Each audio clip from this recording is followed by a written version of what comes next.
మీతో మాటలు వద్దు. మీరు కార్మికుల్లో డివిజన్ తెచ్చే కార్యక్రమం కూడా మొదలు పెట్టినట్లు మన చెప్పారు. ఇది కరెక్ట్ కాదు. ఇదంతా కూడా ఆఖరికి ఉత్తరాంధ్రలో స్టీల్ ఫ్యాక్టరీ లేకపోతే విశాఖపట్నం సగం గ్లామర్ పోతుంది.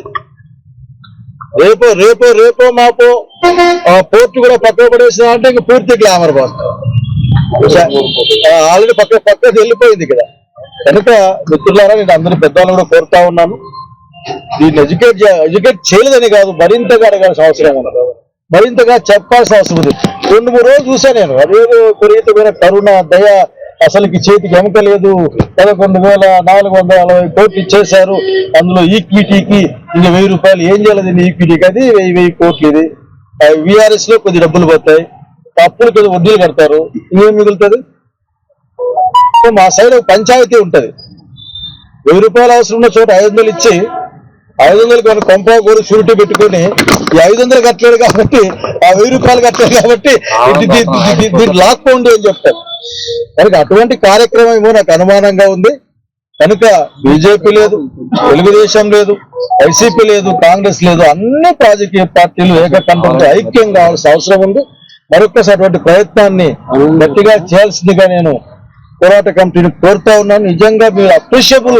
ఈ మధ్య కాలంలో ఇంత ఘనమైన, ఇంత దీర్ఘకాలమైన ఒక పోరాటం నిజంగా కంటెదురుగా అత్యంత కష్టమైన శత్రువు ఉన్నప్పుడు ప్రభుత్వం మన పైన ఒక కక్ష పూర్ణప్పుడు మనం నిజంగానే భయపడకుండా ఉన్న అందరికీ అభినందిస్తా ఉన్నాను.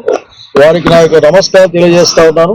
ఏమైనా సరే విశాఖ ఉక్కు అన్నది ఆంధ్రుల హక్కు. అది విశాఖ ఉక్కు ఫ్యాక్టరీని కాపాడుకోవాలంటే దానికి పెట్టుబడి కావాలి, దాని అప్పుల సంగతి తేల్చాలి. మీరు ఇంకోటి అడుగుతాను, అంత ప్రేమ ఉంటే ఒక 5 ఏళ్ళలో 10 ఏళ్ళలో 20 ఏళ్ళలో ఇది కట్టే ట్యాక్సుల్ని మాఫీ చేయొచ్చు కదా, మాకు వద్దని చెప్పచ్చు కదా. ఆ మాట ఏం మాట్లాడరు. నువ్వు లోట్లో ఉండు, అప్పులో ఉండు, తినకపో, ట్యాక్స్ కట్టించుకునే పోతారు, ఇంకా అకౌంట్ లో పడితేనే కట్ అయిపోతా ఉంటారు. కనుక దుర్మార్గమైన ఆలోచన మనసులో పెట్టుకొని చిన్న సూరి కథల్లాగా వద్దు. ఒక కథ ఉంటది, ఆ మడుగులో పులి ఉంటది, దాని దగ్గర బంగారు కంకరం ఉంటుంది, అది చూపించి దాన్ని లాక్కుంటుంటుంది ఆఖరికి. అటువంటి కార్యక్రమాలు వద్దు.